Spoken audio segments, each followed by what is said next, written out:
Hey, everybody. We're going to go ahead and talk UCLA football right now. I didn't say USC because I'm going to do two videos on the midseason report. I'm going to do one for UCLA, one for USC. I think it's a little bit easier. So, UCLA, where are we right now?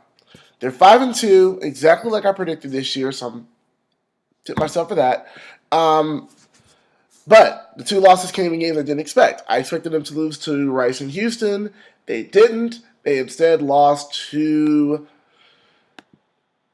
Oregon State and Cal. So I won't take credit for that. But again, I didn't think Oregon State was going to be that good. Obviously, they're nationally ranked, so that was a good loss. So far this year, what can we say? I mean, the offense has been a complete revelation. I mean, I don't think anyone expected the offense to be this great under Noel Malzone, the offensive coordinator, but it has been great to the tune of them being 16th in total offense, which is the best I've seen in years. And when you've watched UCLA the last few years under Rick Neuheisel, under Carl Durrell, I mean, this might be the best offense they had since Maurice Jones-Drew was here, I think. So that's good to see because obviously it's tired. It's been ugly watching UCLA the last few years and them struggle to put up points. Brett Hundley, what more can you say about him as a freshman revelation? He's 10th in the country in passing yards right now. He didn't have he finished under 200 yards passing against Utah on Saturday, but an ugly win that he still had a chance to lead. So good on him. Johnathan Franklin, he's been a joy this year. The Bears, everybody's trying to call him now. He is 7th in the country in rushing right now. He's easily going to become UCLA's all-time rushing leader when the year is over, and I'm very happy for him. I got to watch him a lot his senior year at Dorsey High School. I did a story on him, and the fact that he's showing off how much he's a leader, how bright he is, how ambitious he is, and just more showing how great a running back he is. I'm very happy for him as well. So he's been a great revelation.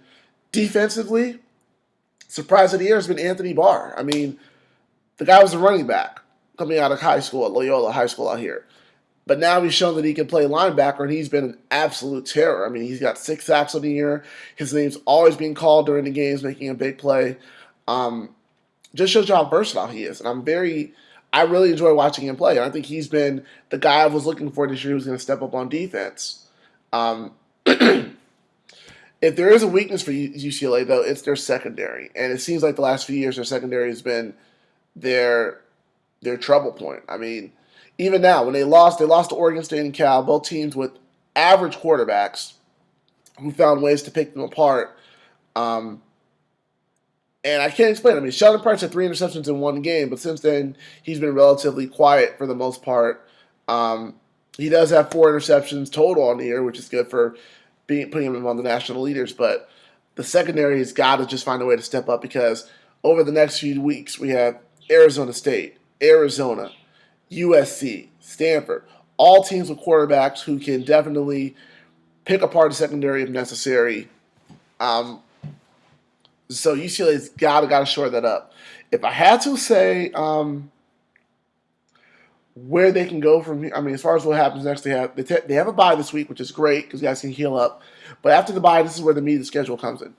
At Arizona State, against Arizona, against Washington State, USC, and Stanford. That is a tough schedule to play against.